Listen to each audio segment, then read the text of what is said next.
Welcome to the Flight Management Computer lesson in the PMDG 737NGX groundwork from Angle of Attack. This lesson will cover the following topics: Flight Management Computer Overview, FMC versus CDU, Control Display Unit Overview, Inertial Reference System or IRS, Global Positioning System or GPS, and a lesson summary. During the Autoflight lesson, you learned about the impressive amount of hardware working behind the scenes to make your control over the aircraft easier through autoflight methods. Although there are many things that the autoflight system can do, none are as complex and efficient as those modes given to us by correct FMC, Flight Management Computer. The Flight Management Computer is the pilot's means of controlling the optimum flight profile for the aircraft. These two FMCs, one each side, take the information for the flight that the pilots have entered and create the desired optimum flight path. The FMC can then take that flight path and, through the use of autoflight system components we spoke about last lesson, will control the aircraft with the utmost precision. The two modes directly impacted by the FMC are the LNAV and VNAV modes. LNAV is our lateral navigation, or navigation from point to point. This part of the flight management computer takes the route entered by the pilots and sends that information to essentially steer the aircraft along a desired path. Of course, this process is much more complicated than this simple explanation, but this will suffice for the moment. VNAV is our vertical navigation, giving us climb performance calculations, optimum flight level cruise, and so on. Our top of climb, TOC, top of descent, TOD, and vertical path along the waypoints selected can also be maintained. These two modes are selectable from the MCP. When selected, and if the information is correct and achievable in the FMC, the aircraft will precisely follow that path. Worth mentioning at this point is that the LNAV and VNAV modes cannot take over all operation of the aircraft for all phases of flight. In other words, there will inevitably be times of transition where other modes from the MCP will need to be selected and followed. In the case of takeoff, manual control is used as one of many examples.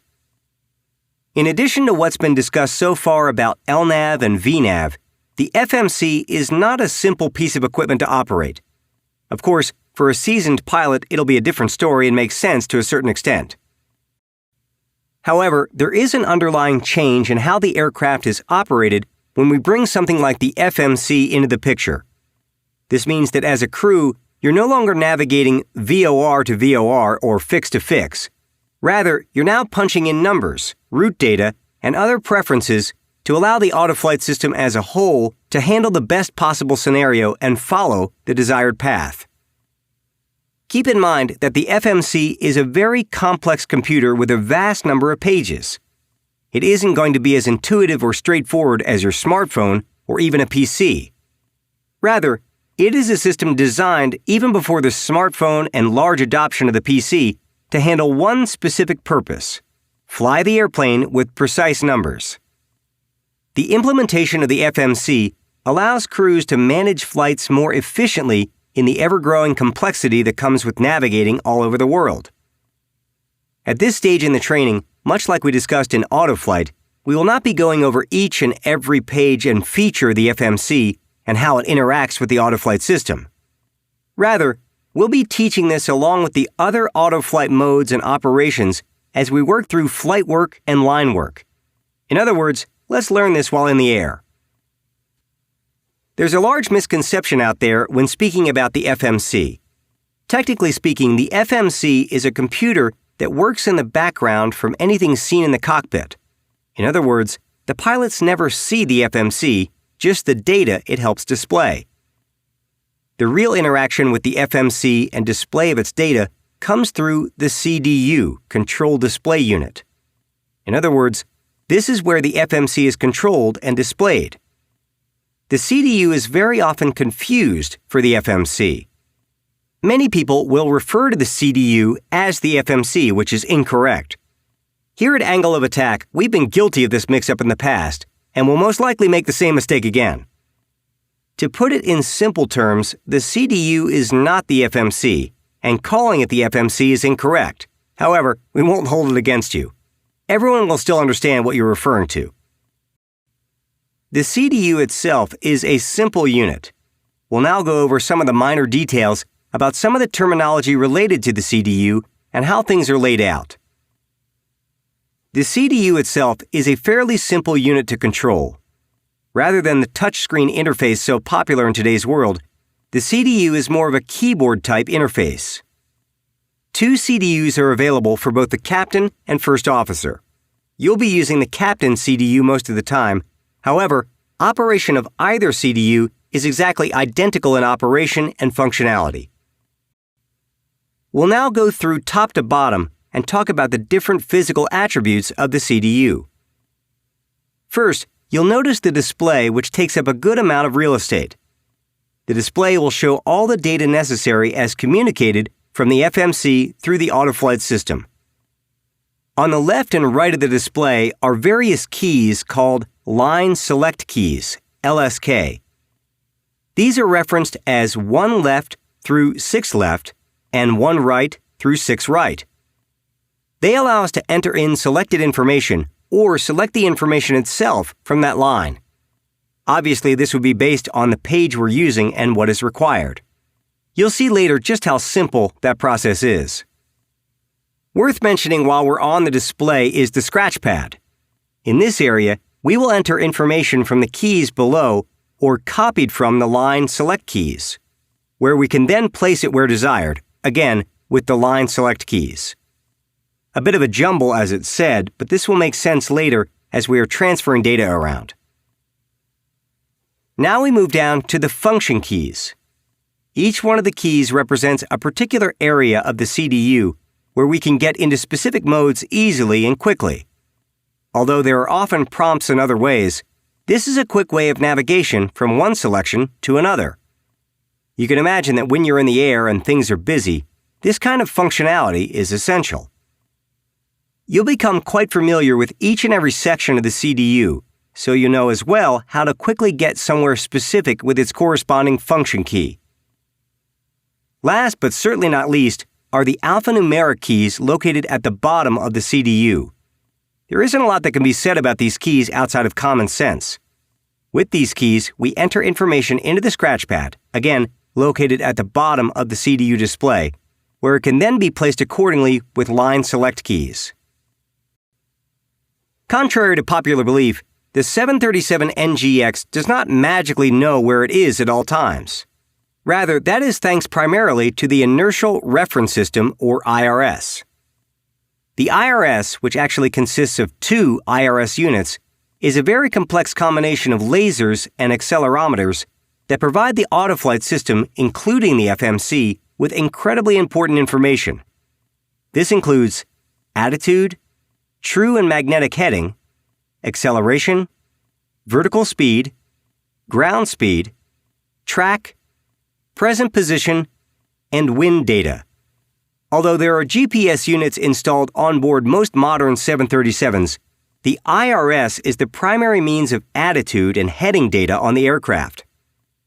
A GPS-equipped 737 uses the GPS as the primary means of position data. We'll discuss that later. Because these IRS systems were invented before the day of GPS data being available and reliable, it's not as simple as firing up the IRS to get current position and information. Rather, the pilots have to go through what is called an alignment process to initialize the IRS. Otherwise, information will be unreliable and inaccurate. This alignment process takes about 10 minutes. We'll be going through this process many times in the training, including what is called a quick align that takes only 30 seconds.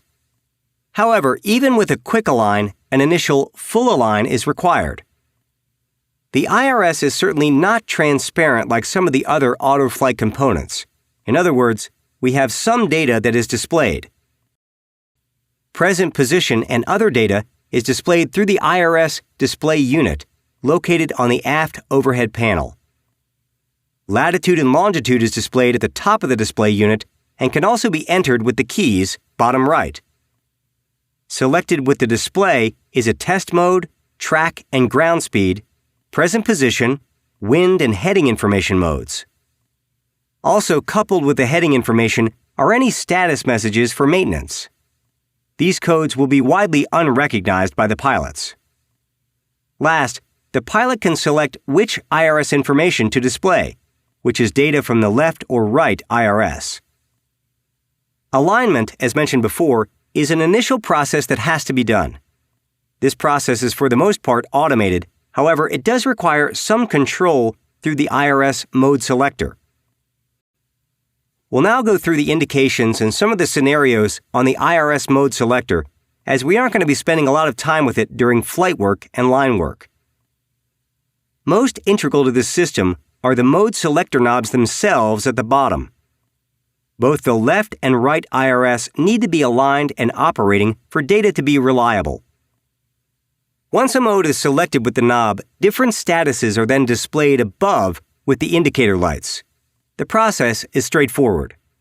If there is anything amber or flashing, that means we're being warned of a possible issue or the aircraft isn't aligned. During perfect aligned operation, everything should be extinguished. In the off position, the mode selector does the following. All alignment is lost in the respective IRS. All electrical power is removed from the system after a 30-second cooldown period.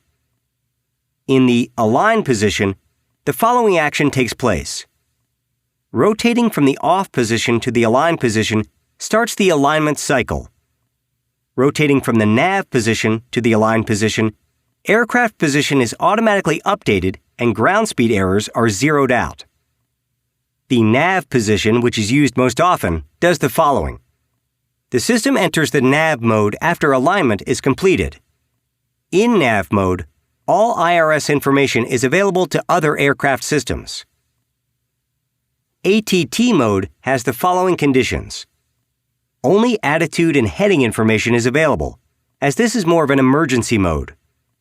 Heading information is invalid and flagged until the magnetic heading is manually entered. The selector must be cycled off before it can be put in a nav or align. You would think in normal circumstances that you go through a progression of off to align to nav to get the aircraft aligned in pre-flight. However, as you'll see later, alignment still takes place if you switch the selector straight from off to nav, which will be our means of aligning the system, a very common airline procedure in the 737. Now, let's talk about a few of the light indications above to wrap up the IRS section. First off is the light you're going to see most, which is the align light.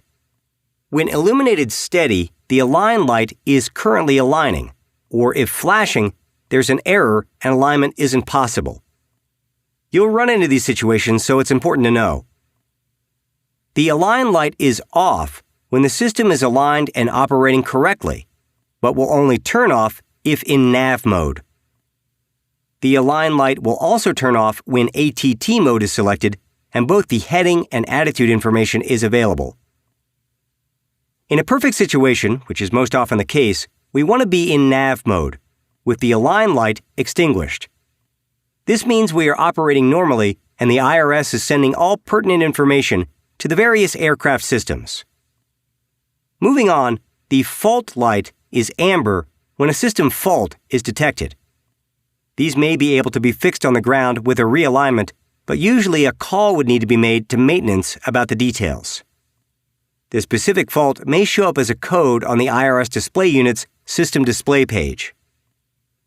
The on DC light will light up momentarily during alignment, but to have it lit up continually is abnormal, as it is now pulling from the hot battery bus rather than getting AC power, like under normal circumstances. The DC fail light being illuminated means that the DC power to the IRS is not normal. Much like the on DC light, when DC fail isn't lit, everything is normal, and it also means it's running normally on AC power. This does it for the IRS mode selector. Finishing up our discussion on the IRS is the IRS transfer switch. Simply put, This switch allows for the flight instruments to get their information from one IRS or both. Normal operation, as noted below the switch, is both. As you've learned, and will see later in flight work to a greater degree, the IRS is an integral part of the overall navigation of the aircraft, and without it, the FMC wouldn't have redundancy and we wouldn't have heading or attitude data.